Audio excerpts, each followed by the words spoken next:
মোচা রেসিপি আমার তৈরি হয়ে গেছে।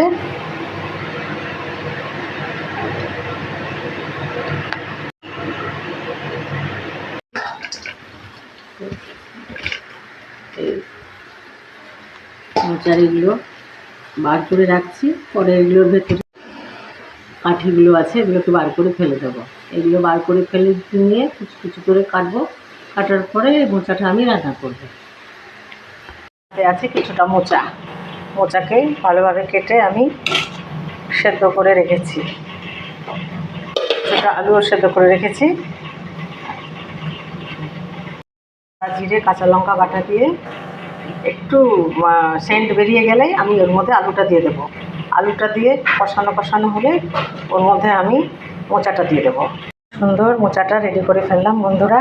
অসাধারণ টেস্টি এই রান্নাটা। তো আজকের রেসিপি বন্ধুরা ট্যাংরা মাছের ঝোল। তো ট্যাংরা মাছ আমি ভেজে রেখেছি। মশলা কষানো হচ্ছে, কষানো হয়ে গেলে জল দিয়ে দেবো।